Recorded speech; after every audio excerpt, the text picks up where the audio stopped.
반갑습니다. 오늘은 제자훈련 제2권 4과 삼위일체 하나님에 대해서 살펴보도록 하겠습니다. 제가 감기에 걸렸다가 나섰지만 아직 목소리가 조금 완전히 회복이 안 됐는데 듣기에 좀 껄끄러우실 수도 있는데 참고 잘 들어주시면 좋겠습니다. 먼저 암송 선고입니다. 요한복음 1장 1절입니다. 태초에 말씀이 계시니라. 이 말씀이 하나님과 함께 계셨으니 이 말씀은 곧 하나님이시니라. 요한복음 1장 1절. 태초에 말씀이 계시니라. 이 말씀이 하나님과 함께 계셨으니 이 말씀은 곧 하나님이시니라. 요한복음 1장 1절. 태초에 말씀이 계시니라. 이 말씀이 하나님과 함께 계셨으니 이 말씀은 곧 하나님이시니라. 고린도후서 13장 13절입니다. 주 예수 그리스도의 은혜와 하나님의 사랑과 성령의 교통하심이 너희 무리와 함께 있을지어다. 고린도후서 13장 13절. 주 예수 그리스도의 은혜와 하나님의 사랑과 성령의 교통하심이 너희 무리와 함께 있을지어다. 주 예수 그리스도의 은혜와 하나님의 사랑과 성령의 교통하심이 너희 무리와 함께 있을지어다. 아멘. 자, 이 과의 목적에 대해서 생각해 보겠습니다. 삼위일체 교리가 어렵다고 해서 일부러 깊이 하는 경향이 없지 않습니다. 이단에 빠진 자들이 이 교리를 들고 공격을 하여도 막지를 못합니다. 그리고 삼위일체를 부인하면 얼마나 심각한 문제가 일어나는가를 잘 모르고 있습니다. 평신도 지도자들이 이렇게 무장해제를 하고 있으면 교회가 세상에서 발붙일 곳이 없어질지 모릅니다. 자, 그 다음에 이제 서론입니다. 아마 성경에서 가장 어려운 진리가 있다면 삼위일체 하나님에 관한 것이 아닌가 한다. 삼위일체라는 용어는 성경에 나오지 않는다. 그러나 하나님을 성부와 성자와 성령으로 소개하는 말씀은 여러 곳에 있다. 우리는 세 분이 어떻게 한 하나님이 되시는지 이해하거나 설명할 수 없다. 그렇다고 해서 성경 말씀이 세밀하게 설명을 해주는 것도 아니다. 사실 창조자가 피조물에게 자기를 설명하고 이해를 구해야 할 의무가 어디에 있단 말인가? 하나님은 자신의 존재 자체만으로 경배를 받으시기에 합당한 분이시지 인간에게 이해가 되었기 때문에 위대해지시는 그런 분이 아니다. 그러나 우리가 할 수 없다고 해서 아무것도 몰라도 된다는 말이 아니다.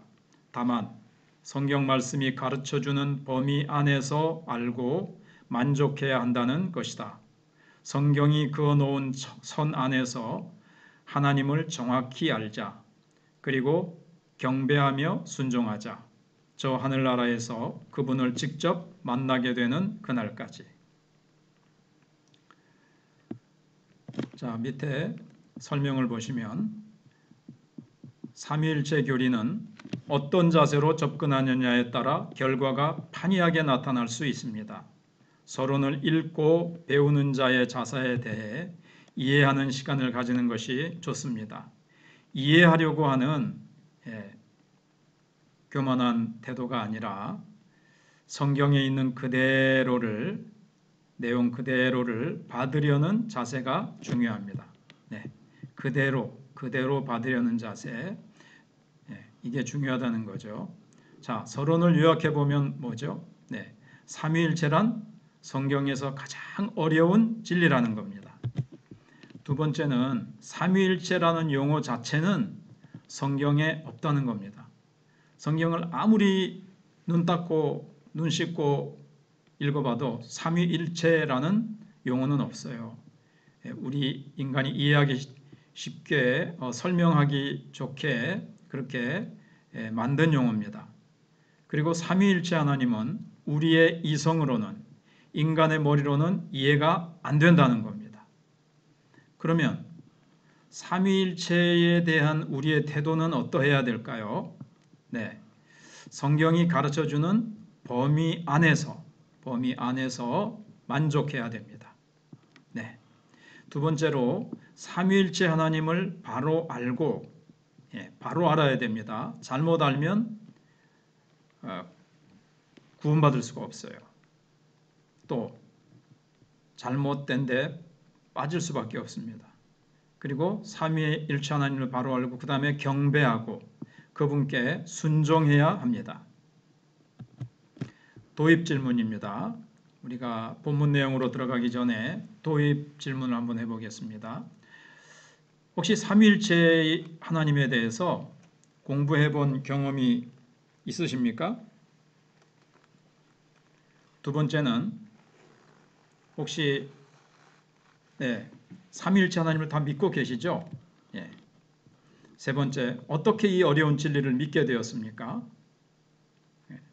참 어려운 건데 이해가 되지 않고 이해하기 어려운 건데 어떻게 믿게 되었습니까? 하나님의 은혜로 성령의 도우심으로 믿게 된 줄로 믿습니다. 본문 내용입니다. 자, 1번부터 하나씩 풀어나가겠습니다. 삼위일체와 관련된 주요한 성경 구절들을 먼저 찾아보자 그랬습니다. 창세기 1장 26절에서 하나님을 어떤 대명사로 표현하는가? 밑에 보면 하나님이 이르시되 우리의 형상을 따라 우리의 모양대로 또 우리가 사람을 만들고 그들로 바다의 물고기와 하늘의 새와 가축과 온 땅과 땅에 기는 모든 것을 다스리게 하자 하시고, 자, 여러분들이 눈치채셨겠지만 하나님께서 인간을 창조하실 때 우리의 형상대로라는 표현을 쓰셨습니다. 자, 그 다음에 그래서 여기서 이제 삼위일체라는 것을 여기서 우리가 볼 수 있는 거죠. 마태복음 3장 16절 17절을 보라. 삼위 하나님이 어떻게 한자리에 임재하고 계시는가. 마태복음 3장 16절입니다. 예수께서 세례를 받으시고 곧 물에서 올라오실새 하늘이 열리고 하나님의 성령이 비둘기같이 내려 자기 위에 임하심을 보시더니 3장 17절 하늘로부터 소리가 있어 말씀하시되 이는 내 사랑하는 아들이요 내 기뻐하는 자라 하시니라. 자, 여기 성부 하나님은 어떻게 나타나셨습니까? 하늘로부터 소리가 있어 말씀하시되, 여기 말씀하시는 소리가 있죠. 밑에 보시면, 그 다음에 예수님이 육체를 입고 사람으로 오셔서 세례를 받으시고 물에서 올라오시는 사람 되신 예수님이 나옵니다. 그리고 하나님의 성령이 비둘기같이 내렸다 그랬습니다. 성령이 비둘기가 아니고요. 비둘기의 모양을 가지고 비둘기처럼 내려오셨다 하는 겁니다. 여기서 삼위 하나님이 동시에 이렇게 우리에게 임재하시는 것을 보게 됩니다. 어떤 사람은 성부 하나님이 구약시대 때 계시는데 한 분이신데 예수님으로 가령 제가 집에서는 남편이고 아내한테는 남편이고 애들한테는 아버지고 교회 오면 목사입니다. 그것처럼 한 하나님이 구약시대 때는 성부 하나님, 신약시대 때는 성자 하나님으로 또 교회시대 때는 성령 하나님으로 이렇게 똑같은 사람인데 배우가 옷을 갈아입듯이 그래서 한 사람이 1인 3역을 하듯이 옷을 갈아입고 이렇게 치장을 하고 하는 것처럼 하나님을 그렇게 생각하는 사람이 있는데 그러면 여기서 어려움에 부딪히게 되죠. 성부, 성자, 성령 하나님이 같은 자리에 동시에 나타나셨어요. 그래서 삼위 하나님이 나타나신 양식에 주의해야 됩니다. 그래서 한 하나님이 제가 남편도 되고 목사도 되고 아버지도 되고 장홍이라는 한 사람이 아버지도 되고 남편도 되고 목사도 된다. 이렇게 하나님을 설명하는 것을 양태론이라고 하는데 그것은 이단입니다. 성경이 말씀하고 있는 삼위일체와 다르죠. 방금 마태복음 3장 16절 17절에서 본 거와 다르잖아요. 자, 그다음 이제 3번을 하겠습니다. 마태복음 28장 19절에서는 삼위 하나님을 어떻게 부르고 있는가? 그러므로 너희는 가서 모든 민족을 제자로 삼아 아버지와 아들과 성령의 이름으로 세례를 베풀고, 아버지, 아들, 성령 이 삼위 하나님이 동등하게 나타나고 있고 삼위일체 하나님의 이름으로 세례를 베풀라고 말씀하고 있습니다. 고린도후서 13장 13절도 참고로 해보면요. 주 예수 그리스도의 은혜와 하나님의 사랑과 성령의 교통하심이 너희 무리와 함께 있을지어다. 여기도 삼위 하나님이 나타나죠. 예수 그리스도 그리고 하나님 그리고 성령님 이렇게 나타나고 있습니다. 삼위 하나님의 이름으로 축복하고 있는 것을 보게 됩니다.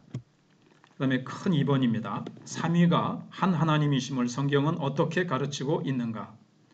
1번 성부와 성자에 대해서입니다. 요한복음 1장 1절, 14절, 18절을 먼저 보시면 태초에 말씀이 계시니라. 이 말씀이 하나님과 함께 계셨으니 이 말씀은 곧 하나님이시니라. 말씀이 하나님이세요. 14절 말씀이 육신이 되어 우리 가운데 거하심에 우리가 그의 영광을 보니 아버지의 독생자의 영광이요 은혜와 진리가 충만하더라. 18절 본래 하나님을 본 사람이 없으되 아버지 품속에 있는 독생하신 하나님이 나타내셨느니라 그랬습니다. 그리고 우리가 지난번 3과에서 배운 대로 나와 아버지는 하나이니라 하신대 그랬는데 바로 성자 하나님과 성부 하나님이 하나다, 동등하다 그랬습니다. 요한복음 14장 9절에서 예수께서 이르시되 빌립아 내가 이렇게 오래 너희와 함께 있으되 네가 나를 알지 못하느냐? 나를 본 자는 아버지를 보았거늘 어찌하여 아버지를 보이라 하느냐는 말씀이 나타나고 있습니다. 우리가 생각해 봤죠. 이 말씀도 지난주에. 자, 여기서 말씀이신 예수님과 하나님과의 관계, 즉 이위 하나님이신 예수님이 말씀이라 그랬잖아요. 말씀이 육신이 되어 오셨다 그랬으니까 그럼 어떤 관계를 우리가 생각해 볼 수 있습니까? 예수님이 말씀이고 말씀이 하나님이시라 그랬어요. 그러니까 예수님이 성부 하나님과 같은 거죠. 또 이렇게 생각을 해보세요. 사람은 영혼과 육체가 한 인격을 이루고 있는데 어떻게 그것이 가능한지 설명할 수 있겠습니까? 영혼과 육체가 어떻게 한 인격을 이루어요? 여기도 생각해 보지 않으신 분은 이게 무슨 말이고 이렇게 생각하실 수 있는데 육체 속에 영혼이 깃든다. 육체, 물질이잖아요. 물질과 영혼이 한 인격을 이루고 있어요. 참 이거 설명 못해요. 이해할 수 없어요. 인간의 이성으로 이해가 안 돼요. 바로 인간 자신의 본질도 이해하지 못하는데 어떻게 감히 창조자의 본질을 이해하려고 할 수 있습니까? 그래서 인간의 이성으로 이해가 안 된다는 겁니다. 그 다음에 두 번째 성부와 성령에 대해서 생각을 해보겠습니다. 1번은 성부와 성자에 대해서 생각을 해봤고요. 성부와 성령님입니다. 사도행전 5장 3절 4절입니다. 베드로가 이르되 아나니아야 어찌하여 사탄이 내 마음에 가득하여 네가 누구를 속이고요? 성령을 속이고 땅값 얼마를 감추었느냐. 자 4절을 읽어보겠습니다. 땅이 그대로 있을 때는 내 땅이 아니며 판후에도 내 마음대로 할 수 없더냐? 어찌하여 이를 내 마음에 두었느냐? 사람에게 거짓말한 것이 아니요. 누구요? 하나님. 아까 3절에서는 성령님 그랬습니다. 네가 어찌하여 성령을 속이려고 하느냐? 그런데 여기는 하나님께 네가 거짓말하고 속이려고 한 거다. 그러니까 성령님이 곧 하나님이라는 것을 알 수가 있죠. 그리고 여기 보세요. 하나님과 성령이라는 이름을 서로 바꾸어 사용하고 있습니다. 이것은 둘이 아니라 하나라는, 성부 하나님과 성령 하나님이 하나라는 명백한 증거입니다. 그래서 성부, 성자, 성령은 그 본질과 영광과 능력이 동일하신 한 하나님이라는 것을 우리가 다시 정리해 볼 수가 있습니다. 삼위일체의 교리를 납득시키기 위해서 몇 가지 예화를 드는 학자들이 있었습니다. 자, 태양 하나에서, 한 태양에서 빛과 열과 자외선이 나온다. 빛과 열과 자외선으로 이루어진다. 동일한 물체이지만 불은 또 어떻게 얘기를 했냐면요. 기체, 죄송합니다. 이게 불이 아니고 물입니다. 물은 기체, 액체, 고체가 된다는 등의 예화입니다. 똑같은 H2O인데 기체도 H2O, 액체도 H2O, 고체도 H2O라는 화학 기호를 쓰죠. 그래서 기체도 물, 액체도 물, 고체도 물인 것처럼 성부 하나님도 성부도 하나님, 성자도 하나님, 성령도 하나님, 뭐 이렇게 예화를 드는 사람이 있어요. 그러나 이것은 위험한 발상이라고 할 수가 있습니다. 차라리 미흡한 예화를 막 애써서 이해시키려고 막 하다가 하나님의 거룩한 이미지를 흐려놓는 것보다는 설명할 수 없고 이해할 수 없는 분을 있는 그대로 믿고 받아들이게 하는 편이 훨씬 안전하다는 겁니다. 기체, 액체, 고체 이렇게 되는 것은 하나님을 설명하는데 약간의 비슷한 도움은 줄 수 있을지 모르지만 그거는 하나님의 본질과 다릅니다. 그래서 이것은 어설픈 예화예요. 그래서 위험한 방향으로 흘러갈 수가 있어요. 자, 그 다음 3번입니다. 에베소서 1장 3절로 14절을 여러 번 읽어라. 그리고 다음 질문에 답하라 그랬습니다. 찬송하리로다 하나님 곧 우리 주 예수 그리스도의 아버지께서 그리스도 안에서 하늘에 속한 모든 신령한 복을 우리에게 주시되 곧 창세전에 그리스도 안에서 우리를 택하사 우리로 사랑 안에서 그 앞에 거룩하고 흠이 없게 하시려고 5절 그 기쁘신 뜻대로 우리를 예정하사 예수 그리스도로 말미암아 자기의 아들들이 되게 하셨으니 이는 그가 사랑하시는 자 안에서 우리에게 거저 주시는 바 그의 은혜의 영광을 찬송하게 하려는 것이라. 7절 우리는 그리스도 안에서 그의 은혜의 풍성함을 따라 그의 피로 말미암아 속량 곧 죄사함을 받았느니라. 이는 그가 모든 지혜와 총명을 우리에게 넘치게 하사 그 뜻의 비밀을 우리에게 알리신 것이요 그의 기뻐하심을 따라 그리스도 안에서 때가 찬 경륜을 위하여 예정하신 것이니 하늘에 있는 것이나 땅에 있는 것이 다 그리스도 안에서 통일되게 하려 하심이라. 모든 일을 그의 뜻의 결정대로 일하시는 이의 계획을 따라 우리가 예정을 입어 그 안에서 기업이 되었으니 이는 우리가 그리스도 안에서 전부터 바라던 그의 영광의 찬송이 되게 하려 하심이라. 그 안에서 너희도 진리의 말씀 곧 너희의 구원의 복음을 듣고 그 안에서 또한 믿어 약속의 성령으로 인치심을 받았으니 이는 우리 기업의 보증이 되사 그 얻으신 것을 속량하시고 그의 영광을 찬송하게 하려 하심이라. 여러 번 읽으라 그랬는데 자, 제가 낮은 목소리로 읽을 때 여러분들은 큰 소리로 읽으시기 바랍니다. 3절부터입니다. 찬송하리로다. 찬송하리로다. 하나님 곧 우리 주 예수 그리스도의 아버지께서 그리스도 안에서 하늘에 속한 모든 신령한 복을 너희에게 주시되 곧 창세전에 그리스도 안에서 우리를 택하사 우리로 사랑 안에서 그 앞에 거룩하고 흠이 없게 하시려고 그 기쁘신 뜻대로 우리를 예정하사 예수 그리스도로 말미암아 자기의 아들들이 되게 하셨으니 이는 그가 사랑하시는 자 안에서 우리에게 거저 주시는 바 그의 은혜의 영광을 찬송하게 하려는 것이라. 우리는 그리스도 안에서 그의 은혜의 풍성함을 따라 그의 피로 말미암아 속량 곧 죄 사함을 받았느니라. 이는 그가 모든 지혜와 총명을 우리에게 넘치게 하사 그 뜻의 비밀을 우리에게 알리신 것이요 그의 기뻐하심을 따라 그리스도 안에서 때가 찬 경륜을 위하여 예정하신 것이니 하늘에 있는 것이나 땅에 있는 것이 다 그리스도 안에서 통일되게 하려 하심이라. 모든 일을 그의 뜻의 결정대로 일하시는 이의 계획을 따라 우리가 예정을 입어 그 안에서 기업이 되었으니 이는 우리가 그리스도 안에서 전부터 바라던 그의 영광의 찬송이 되게 하려 하심이라.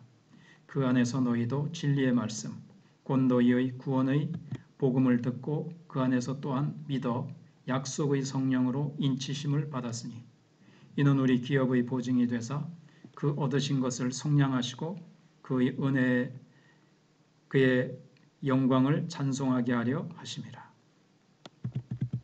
한 번 더 읽겠습니다. 이번에는 여러분들 혼자서 각자 읽어보십시오. 제가 커서를 가지고 밑줄을 그릴 때 읽어보세요. 마음속으로 읽으시든지 소리를 내어서 읽으시든지 소리 내어 읽으시는 게 더 좋겠죠?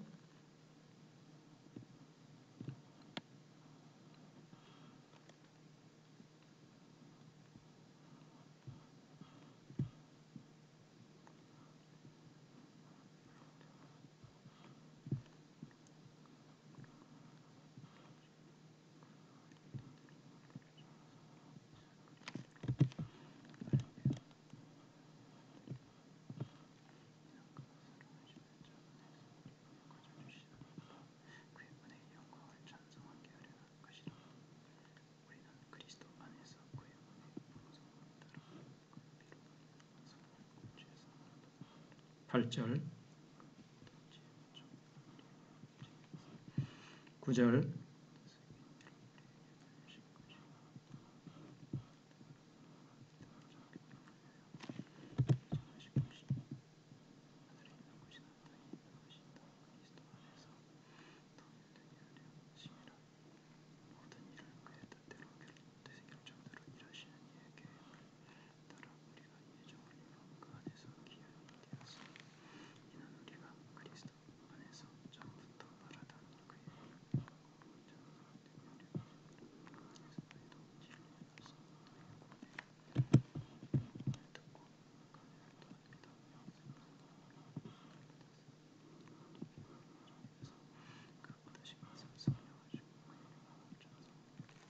네, 잘 읽으셨습니다.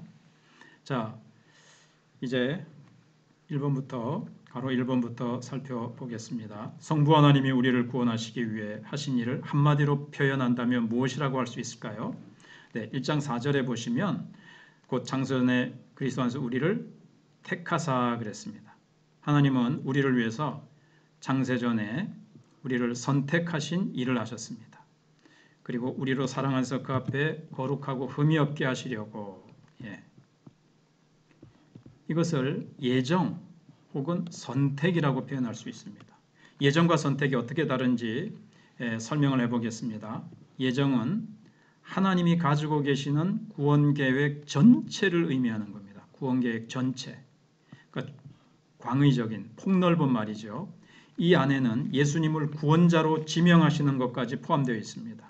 우리를 구원하시기 위해서 예수 그리스도를 지명하시는 것까지 포함되어 있다는 거죠. 그러나 선택은 구원의 대상을 결정하는 일로서 저와 여러분을 구원하시기로 결정하는 일로서 예정에 속하는 부분적인 일이라고 할 수 있습니다. 그러니까 예정이 더 크고 선택은 좀 더 작은 거겠죠. 작은 의미죠.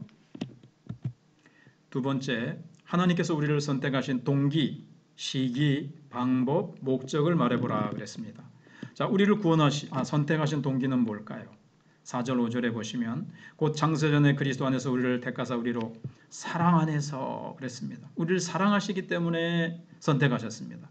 그 앞에 거룩하고 흠이 없게 하시려고 그 기쁘신 뜻대로 우리를 구원하시는 것을 우리를 선택하시는 것이 하나님의 기뻐하시는 뜻이라는 거예요.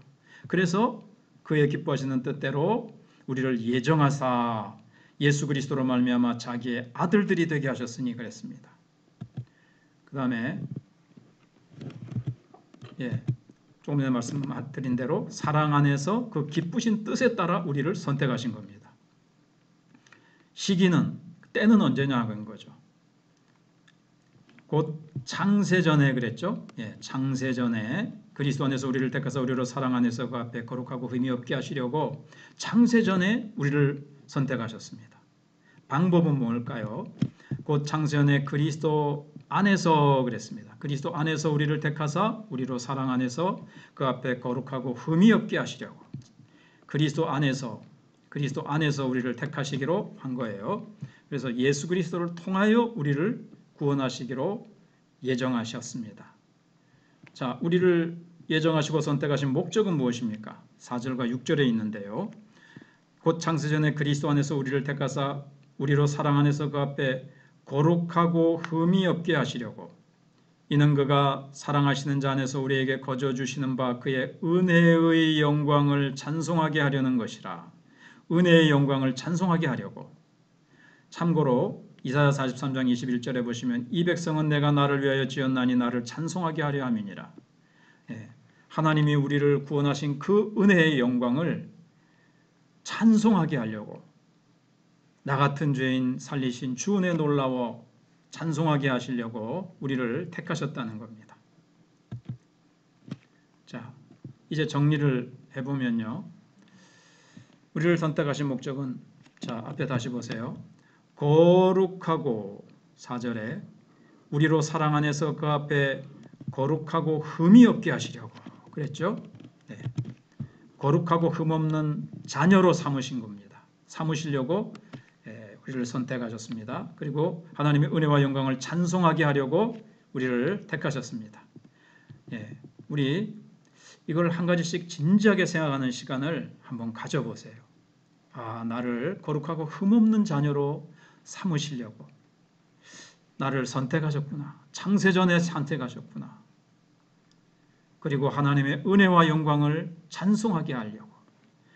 우리가 구원받은 것이 내 힘이 아니고 내 노력, 내 공로가 아니고 하나님의 전적인 은혜로 나는 구원받을 수 있는 자격도 실력도 아무런 조건도 없었는데 하나님께서 무조건적인 사랑과 은혜로 구원하셨구나. 이것을 우리가 생각해 보시기 바랍니다. 당신은 하나님께서 이렇게 계획을 세워서 구원해야 할 만큼 자신이 가치 있다고 생각하십니까? 정말 우리는 그런 가치가 없는 존재였는데 하나님께서는 우리를 그렇게 가치 있게 여기시고 가치 있는 존재로 하나님이 우리를 만드셨습니다. 무엇 때문에 창세전부터 선택을 하셨다고 생각하십니까? 무엇 때문에? 앞에서 생각해 봤죠. 잘 또 다시 한번 생각해 보세요. 창세전에 선택하셨다는 것이 우리에게는 불가사의한 일로 들리지만 하나님에게는 조금도 이상한 것이 못 됩니다. 그는 무시간의 세계에 계십니다. 과거, 현재, 미래라는 개념이 존재하지 않습니다. 하나님께는. 그런데 저는 조금 생각해 보면 집을 세우기 전에 집을 이렇게 3층으로 해야 되겠다, 10층으로 해야 되겠다, 거실은 어떻게 하고 정원은 어떻게 하고 뭐는 어떻게 하고 짓기 전에 미리 구상을 하고 마음에 미리 생각을 하잖아요. 하나님께서도 천지를 창조하시기 전에 하나님의 마음속에 하나님이 계획을 세우시는 것, 그렇게 생각을 해도 된다고 생각을 합니다. 자, 그 다음에 보겠습니다. 하나님이 우리를 향해 가지신 목적과 우리가 밤낮 생각하는 인생의 목적이 얼마나 다른가를 한번 이야기해 보십시오. 생각해 보세요. 우리를 향해 가지고 계신 목적, 내가 밤낮 나를 향해서 가지고 있는 내 인생의 목적 얼마나 다른가? 아까 하나님이 우리를 선택하신 목적이 있었잖아요. 그 목적하고 내 목적하고 같아요, 달라요? 생각해 보세요. 그리고 예수 믿은 다음에는 하나님이 알려주신 새로운 목적을 우선해 두고 살고 있는지, 아니면 아직도 제가 은퇴하고 나서 그렇게 살렵니다, 지금은 내 목적대로 좀 살아보겠습니다, 그렇게 하시는지 여러분 스스로 한번 주님 앞에서 대답해 보십시오.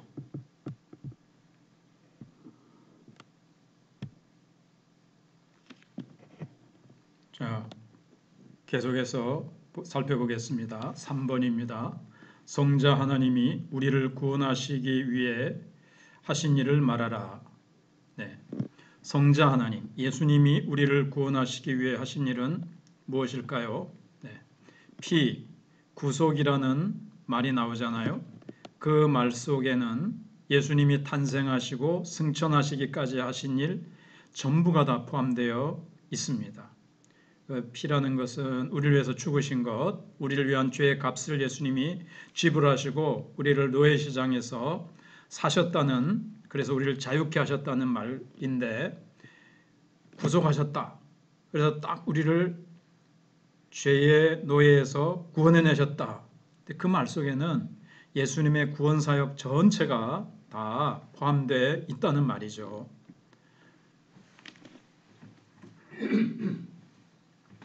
그 다음, 당신이 흠없는 하나님의 자녀가 되기 위해 가장 먼저 손을 쓰지 아니하면 안 되는 것은 무엇이라고 생각하는가?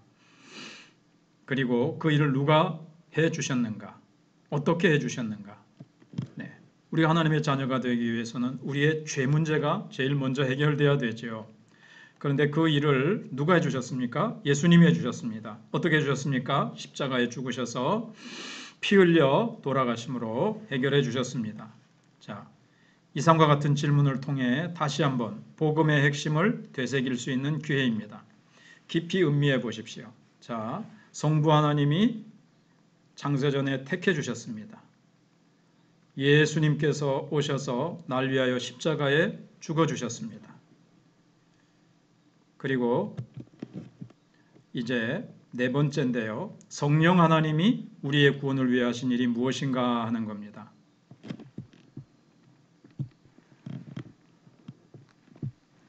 네.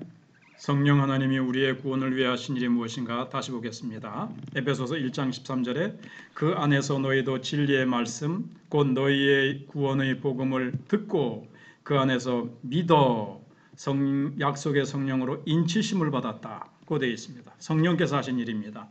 우리로 하여금 하나님의 말씀 복음을 듣게 하시고 들을 때에 믿어지게 하시고 딱 믿는 순간 약속의 성령으로 인치셨습니다. 참고로 고린도전서 2장 12절 말씀을 보시면 우리가 세상의 영을 받지 아니하고 오직 하나님으로부터 온 영, 바로 성령이시죠. 세상의 영, 마귀의 영을 받은 것이 아니고 하나님으로부터 온 성령을 받았으니 이는 우리로 하여금 하나님께서 우리에게 은혜로 주신 것들을 알게 하려 하심이라. 누가요?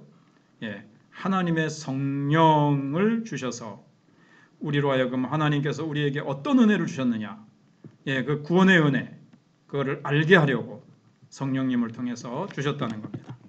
자, 그래서 성령님이 하신 일이 뭐죠? 복음을 듣게 하셨고요. 우리가 예수 믿게 된 것이 전적으로 성령이 도와주셔서 된 것임을 잘 깨달으시길 바랍니다. 그 다음에 이게 이제 사람의 지혜와 지식으로는 이해할 수 없잖아요. 그래서 전적으로 성령님께서 듣게 하시고 이해하게 하시고 깨달아지게 하시고 믿게 하신 거예요. 우리의 눈을 열어주신 거예요. 우리의 귀를 열어주신 거예요. 100% 성령님께서 해주신 일입니다. 자, 인을 친다는 말은 비유입니다. 인이라는 것은 도장, 소유권을 얘기하죠. 옛날에 자기의 노예, 자기의 소나 양이나 이런 소유물에다가 도장을 찍습니다. 불도장을, 짐승 같은 경우에는 불도장을 찍지요.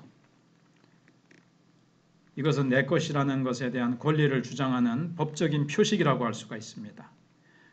당신이 하나님의 소유라는 것을 증명하기 위해서 성령님께서 여러분 안에 인을 쳤다는 거예요.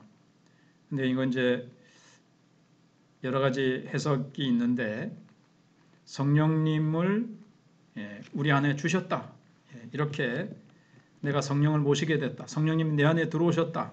이렇게 보시면 되겠습니다. 요한복음 14장 17절을 인용하라. 인침은 곧 그가 우리 속에 영원히 계심을 말하는 것이다.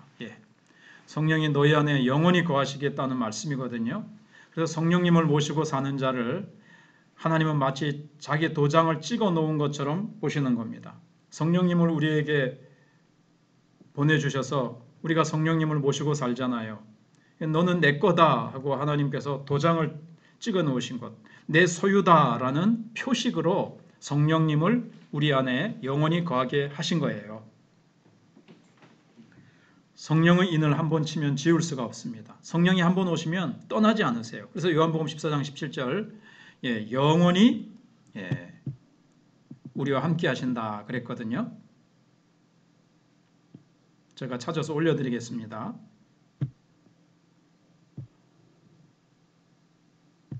자, 다시 보세요. 요한복음 14장 17절 그는 진리의 영이라 세상은 능히 그를 받지 못하나니 이는 그를 보지도 못하고 알지도 못함이라. 그러나 너희는 그를 아나니 그는 너희와 함께 거하시며 또 너희 속에 계시겠습니다. 예, 여기 14장 또 16장 요한복음 읽어보시면 영원히 너희와 함께 계시겠다는 말씀이 있어요. 근데 여기는 특별히 너희 속에 계시겠습니다. 그렇게 말씀하셨습니다. 이게 하나님께서 성령으로 인치셨다. 성령을 보내서 우리를 자신의 소유로 삼으셨다는 것에 대한 표식이라는 겁니다. 성령의 인을 한번 치면 지울 수가 없다. 당신은 이것을 믿는가? 예. 성경이 말씀하고 있으니까 우리가 믿어야 되죠. 그렇다면 여기서 발견할 수 있는 은혜가 무엇입니까? 예, 영원히 우리는 버림받지 않습니다. 죄 짓는다고 해서 우리가 버림받지 않아요. 그 다음에 이제 5번입니다. 성령께서 믿는 자에게 인을 치셨다고 했는데 그것은 무엇을 의미하는 것인가?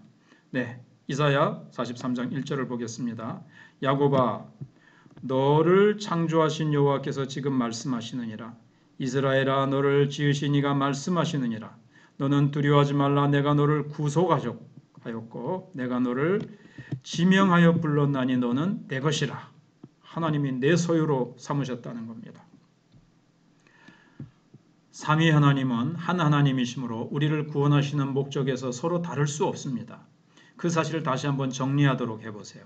성부 하나님의 택하심, 성자 예수님의 값을 지불하시고 우리를 구원하심, 성령님께서 복음을 듣고 믿고 우리 속에 오셔서 믿어지게 하시고 깨닫게 하시고 우리를 천국 갈 때까지 우리를 놓치지 않으시고 계속 이끌어 주십니다. 그러니까 구원하신 목적이 다 같은 거죠. 한 목적을 향해서 삼위 하나님이 다 협력하셔가지고 그 목표점을 향해서 협력해서 가시는 겁니다. 자, 그 다음에 구원을 받은 사람이 하나님의 영광을 찬송하고 높이는 일을 최우선에 두고 인생을 살지 못하면 그것이 얼마나 심각한 탈선이며 죄인가를 생각해 보십시오. 하나님이 이토록 삼위 하나님이 이토록 창세전부터 계획하시고 목적하시고 피 흘리시고 성령님께서 우리 속에 오셔서 영원히 거하시면서 그렇게 삼위 하나님이 일하셨는데 그거 관심 없이 내 뜻대로 산다? 심각한 탈선이죠. 그 죄입니다. 심각한 죄라는 것을 생각하셔야 됩니다. 그리고 각자가 자신의 현재 생활을 반성해 보십시오. 내가 하나님 구원하신 목적대로 하나님이 나를 위하여 그렇게 공을 들이시고 투자하신 그 사랑의 수고라 그럴까요? 그 앞에 내가 그만큼 생활하고 있습니까? 그 목적에 맞게 생활하고 있습니까? 주님 앞에 고백하는 시간을 가져보십시오. 나 그렇게 살고 있지 못했습니다. 지금도 그렇게 살고 있지 못한데 하나님 돌이키기 원합니다. 기도하세요. 회개하세요. 고백하세요. 하나님 뜻대로 살도록 이끌어달라고 강력히 이끌어달라고 기도하세요. 끝으로 삼위 하나님이 각각 하시는 일을 위에서 살펴본 내용을 다시 들여다보면서 좀 더 명확하게 구별해 보십시오. 삼위 하나님이 한 목적을 향해서 다 협력하신 것을 다 일하셨는데 조금씩 그 일하신 그 좀 구별되었다 그럴까요? 내용이 조금 다른 부분이 있어요. 건설의 마스터 플랜은 예를 들어서 고속도로를 우리나라에 처음 놨잖아요. 건설의 마스터 플랜은 박정희 대통령 마치 성부 하나님이 구원의 계획을 우리를 예정하신 것과 같은 성격이죠. 건설공사 현대건설의 정주영 회장 실제로 이러한 이제 그 고속도로를 놓는 일은 현대건설의 정주영 회장이 했단 말이에요. 그래서 예수님께서 이 땅에 오셔서 하나님과 우리 사이에 다리를 놓으셨습니다. 그 다음에 서울 부산 간의 운송은 그레이하운드라는 옛날에 고속버스가 운송을 했어요. 그 고속도로를 통해서. 그것처럼 성령님께서는 하나님의 은혜를 우리에게 싣고 오시는 운반해 주시는 그런 역할을 하신 겁니다. 성부는 구원의 마스터 플랜을, 성자는 구원의 길을, 성령은 그 길로 초대하고 있습니다. 그 다음에 6번째입니다. 삼위 하나님께서 이처럼 함께 일을 하셨기 때문에 우리를 구원하시려고 한 목적이 똑같은 것을 볼 수 있습니다. 그것이 무엇입니까? 6절, 12절, 14절. 자, 6절 다시 이는 그가 사랑하시는 자에서 우리를 거저 주시는 바. 자, 거저 값없이 은혜로 우리를 구원하시는 겁니다. 그의 은혜의 영광을 찬송하게 하려는 것이라. 예, 우리가 그 거저 값없이 주시는 은혜의 영광을 찬송하게 하시려고 우리를 구원하셨다는 겁니다. 12절 이는 우리가 그리스도 안에서 전부터 바라던 그의 영광의 찬송이 되게 하려 하심이라. 자, 여기도 영광의 찬송이 되게 하려 하심이라 그랬죠. 예. 이는 우리 기업의 보증이 되사 그 얻으신 것을 속량하시고 그의 영광을 찬송하게 하려 하심이라. 그의 영광을 찬송. 그래서 하나님의 영광을 찬송하게 하시는 것이 하나님의 구원 목적입니다. 그의 영광의 찬송이 되게 하심이라는 말은 6절, 12절, 14절과 동일한 의미로 받아도 무방합니다. 권위 있는 역본에서는 그의 영광의 찬송을 위하는 자가 되기 위하여라고 번역하고 있습니다. 조금 의미가 다른 것 같죠? 영광의 찬송을 위하는 자, 예. 즉 하나님의 은혜의 영광을 찬송하는 새 백성을 만드는 데 목적이 있다는 의미입니다. 네. 당신은 구속받은 하나님의 자녀가 된 다음 하나님의 은혜를 찬송하는 생활을 하고 있는가? 네. 하나님의 은혜를 찬송하는 생활을 하고 있습니까? 어떻게 찬송하는 생활을 하고 있습니까? 입으로만 하는 곡조 있는 찬송만이 아니라 우리의 삶 자체가 하나님을 찬송하는 생활이 되어야 되겠죠. 자, 이제 큰 4번입니다. 당신을 구원하시기 위해 삼위 하나님께서 이처럼 일하신 사실을 보고 너무나 감사하면서도 한편으로는 몸둘 바를 모를 만큼 황송하다는 생각이 들지 않습니까? 너무 감사하죠. 그렇지만 삼위 하나님께서 나 같은 자를 위해서 그렇게 일하셨다니, 특히 예수 그리스도의 사람 되어 오셔서 살찌고 피 흘려 십자가에서 죽으신 그 희생, 그걸 생각하면 너무 황송하죠. 그래서 여러분의 심정을 느끼는 대로 한번 적어보시든지 한번 깊이 묵상하고 기도하는 시간을 한번 가져보십시오. 존 뉴턴이 나 같은 죄인 살리신 주 은혜에 놀라워하며 하나님의 은혜에 감격하던 그 감격이 각자에게 있는지 한번 확인해 보십시오. 나 같은 죄인 살리신 주님의 은혜 놀랍습니다. 이것은 정말 부당한 은혜입니다. 만부당, 천부당, 만부당합니다. 나 같은 자를 위해서 하나님이 죽으시다니요. 하나님이 이렇게 수고를 아끼지 않으셨다니요. 삼위 하나님이 창세전부터 지금까지 그리고 영원까지 나를 위한 놀라운 구원의 은혜를 다 준비하시고 예비하셨다가 그것을 또 진행하시고 지금도 진행하고 계시고 앞으로도 진행하실 것이고 이런 참 다 말로써 표현할 수 없는 은혜를 주신 것, 감격이 있으셔야 됩니다.